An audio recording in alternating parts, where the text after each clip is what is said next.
Global skill development mission में आपका स्वागत है। पिछले काफ़ी सारे सेशंस से हमने फॉरेन कीज़ और प्राइमरी कीज़ के बारे में जानकारी ली है। इस सेशन में हम बात करेंगे अगर किसी कारण से आपको फॉरेन की को डिलीट करना है तो वह किस प्रकार से हो सकता है। इससे पहले कि हम फॉरेन की जानकारी लें, किस प्रकार से उसे डिलीट कर सकते हैं, आइए सबसे पहले देखते हैं कि हम इसको सेटअप किस प्रकार से कर सकते हैं। इस सेशन में हम बात करने वाले हैं आइडेंटिफायर के साथ। यदि आप यहाँ देखें, हमारे पास ऐड कंस्ट्रेंट एफ की असल में एक नाम है जो हमने फॉरेन की के लिए दिया है। अगर हम किसी भी टेबल में फॉरेन की या प्राइमरी की क्रिएट करते समय नाम डिफाइन कर देते हैं तो फिर बड़ा आसान हो जाता है हमें उस नाम या आईडी के साथ आपकी पर्टिकुलर कंस्ट्रेंट को रिमूव करना। जैसे एग्जांपल के लिए मैंने यहाँ पे एक टेबल बनाया है स्टूडेंट, दूसरा टेबल बनाया है लाइब्रेरी। इन दोनों को मुझे रिलेट करने के लिए एक की बनाना है, तो उसके लिए मैं अब की बार alter table library add constraint F की नाम रख दूंगा। एफ की जगह आप कुछ भी नाम रख सकते हैं। ये बेसिक वेरिएबल्स को नाम रखने के जो नियम है वही इस पे लागू रहेंगे। तो एफ की मैंने नाम यहाँ रख दिया है और फिर उसके पश्चात फॉरेन की को ऐड ऑन किया है। फॉरेन की स्टूडेंट आईडी जो कि लाइब्रेरी टेबल का है, रेफरेंसेस स्टूडेंट और स्टूडेंट आईडी ब्रैकेट में। दूसरे वाला जो स्टूडेंट आईडी है वो आपका स्टूडेंट टेबल का है, तो दोनों में रेफरेंस क्रिएट हो जाएगा। हालांकि हम ऐड करना देख चुके हैं पिछले सेशन में, सिर्फ एक चीज़ को बदला गया है, वो ये कि कंस्ट्रेंट का नाम रख दिया गया है। अब जैसे कि काफ़ी सारी फॉरेन कीज़ का प्रयोग अलग अलग टेबल्स में करेंगे तो ऐसे केस में आप हर एक के लिए एक आइडेंटिफायर या नाम रख सकते हैं। जैसे मैंने एफ की नाम रखा है जो वो इस फॉरेन की का है जो स्टूडेंट और लाइब्रेरी टेबल के बीच में रिलेशन पैदा करती है। अब मान लीजिए मुझे इसे डिलीट करना है तो उसके लिए मुझे अल्टर टेबल लाइब्रेरी, क्योंकि लाइब्रेरी टेबल पे यह सेटअप किया गया था, ड्रॉप फॉरेन की एफ की। अब एफ की का अर्थ यहाँ पे उस फॉरेन की से है जो मैंने यहाँ पे ऊपर सेटअप की है। अर्थात हम हर एक फॉरेन की को एक नाम दे सकते हैं और जब हम उसे ड्रॉप करना है या डिलीट करना है तो उस नाम के साथ ही उसे हटा सकते हैं, जैसे यहाँ से इसे हटाया गया है। हम इसे प्रैक्टिकल कॉन्सेप्ट के रूप में करते हैं ताकि और ज़्यादा ये क्लियर हो जाए। आप यहाँ ध्यान दें तो मैंने एक रिमूव फॉरेन की आफ्टर क्रिएटिंग के नाम से एक फाइल पहले से बना रखी है MySQL एक्सरसाइज फाइल्स में, जिसमें हमने काफ़ी सारे टेबल्स पहले से बना रखे हैं। जैसे स्टूडेंट टेबल बना रखा है, उसका डेटा दे रखा है, फिर हमने यहाँ पे लाइब्रेरी टेबल है, फिर उसका डेटा एंट्री वो बता रखा है, और फाइनली नीचे की तरफ जो कमांड दी गई हैं वो एक बार आपकी फॉरेन की को ऐड करने की है, दूसरी बार रिमूव करने की यानी कि ड्रॉप करने की है।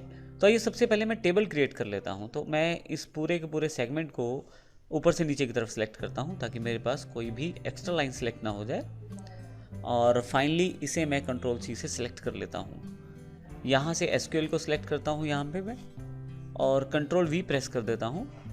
अब बेसिक चीज़ों का ध्यान रखिएगा कि सेमी कॉलम वगैरह जो हम पहले डिस्कस कर चुके हैं उन चीज़ों का ध्यान रखना ज़रूरी है। तो सबसे पहले student table, student ID, student name और स्टूडेंट एड्रेस के साथ प्राइमरी की स्टूडेंट आईडी है। उसके पश्चात 3 रोज का डेटा स्टोर किया गया है 1 2 3। फिर टेबल है लाइब्रेरी, इसमें किसी भी तरह का फॉरेन की अभी सेटअप नहीं किया गया है, और एक फील्ड ज़रूर ऐड किया है स्टूडेंट आईडी, लेकिन ये हमारे लाइब्रेरी टेबल का ही फील्ड है और जो स्टूडेंट टेबल का फील्ड है वो अलग है, दोनों में कोई भी रिलेशन नहीं है। फाइनली मैंने इसमें रिकॉर्ड इंसर्ट किया है। रिकॉर्ड इंसर्ट करते समय बाकी बेसिक रूल्स का ध्यान रखें। मैं इसे गो कर देता हूँ। तो जैसे ही गो करूँगा यहाँ पे मेरे पास ये सारी क्वेरी सिलेक्शन में आ जाएंगी और एग्जीक्यूट हो जाएंगी। कॉलेज डेटाबेस में 2 टेबल मेरे पास हैं, लाइब्रेरी, मैं लिंक टू न्यू टैब खोल लेता हूँ, और student link to new tab खोल लेता हूँ। अब यहाँ पे मैं थोड़ा सा सेटअप कर लेता हूँ इसे। सबसे पहले मेरे पास स्टूडेंट टेबल का डेटा है 1 2 3, वंदना, भारती और नैना अम्बाला एड्रेस है। इसी तरह से लोकल होस्ट में मेरे पास इन्फॉर्मेशन है लाइब्रेरी की। दोनों में कोई भी रिलेशन नहीं है, क्योंकि यदि आप माउस लेके जाएं तो कहीं भी कोई भी हाइपरलिंक जनरेट नहीं हो रहा और ना आप किसी का नाम यहाँ पे पॉपअप में आ रहा है। अब मुझे इन दोनों टेबल को रिलेट करना है फॉरेन की के साथ, तो आइए सबसे पहले ये करते हैं। SQL में जाता हूँ यहाँ से मैं, और जो फाइल मैंने खोली हुई है उसी में से नीचे वाली क्वेरी सिलेक्ट करूँगा। यहाँ यदि आप नीचे आ जाएँ तो आपके पास यहाँ alter table library add constraint, फिर कंस्ट्रेंट का नाम। यह नाम एक तरह से आइडेंटिफायर है, एक तरह से फॉरेन की को दिया जाने वाला एक नाम है एफ की, जिससे मैं इसको हटा सकता हूँ बड़ी आसानी से। मैं इसको कॉपी कर लेता हूँ यहाँ से और यहाँ जाकर इसे पेस्ट कर देता हूँ। फाइनली गो कर देता हूँ और अब देखेंगे कि ये रिलेशन क्वेरी एग्जीक्यूट हो चुकी है सक्सेसफुल और रिलेशन जुड़ चुका है। इसके लिए मैं लाइब्रेरी टेबल पे आके जो मैंने अलग टैब में खोला हुआ है इसे रिफ्रेश कर देता हूँ।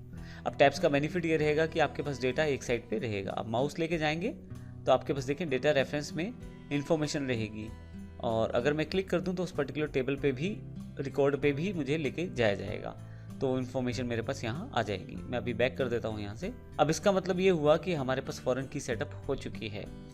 अब मुझे यहाँ से डिलीट करना है या ड्रॉप करना है फॉरेन की को, क्योंकि मैंने इस फॉरेन की का नाम F की रखा है। तो ड्रॉप करने के लिए फिर से SQL में जाऊँगा यहाँ से मैं, और ड्रॉप फॉरेन की नाम है फॉरेन की का F की, सेलेक्ट कर लूँगा इसे, Ctrl+C, और वापस फिर से यहाँ पे और Ctrl+V। फाइनली मुझे गो करना है। तो इस तरह से मैंने यहाँ पे कंफर्मेशन है, इसे ओके कर दीजिए। तो इस तरह से मैंने जो फॉरेन की इम्प्लीमेंट की थी जिसका नाम F की था उसको हटा दिया है। अब अगर फिर से मैं इस टेबल को रिफ्रेश करूं यहाँ पे और माउस लेके जाऊं तो आप देखेंगे कि यहाँ पे कोई भी लिंक अब नहीं है। तो इस तरह से आप आसानी से फॉरेन की को ऐड कर सकते हैं, और ऐड करने के पश्चात उसे ड्रॉप भी कर सकते हैं। इस केस में सबसे बेहतर यही रहता है कि जब आप फॉरेन की कंस्ट्रेंट्स को बनाएं तो वहाँ पे एक आइडेंटिफायर, एक नाम ज़रूर रख दें, ताकि जब आप उसे डिलीट करना चाहें तो बड़ी आसानी से आप उसे डिलीट कर पाएँ। अगले सेशन में हम बात करने वाले हैं चेक कंस्ट्रेंट की।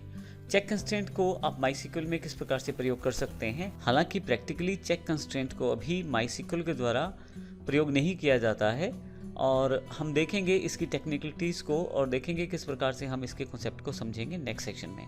धन्यवाद।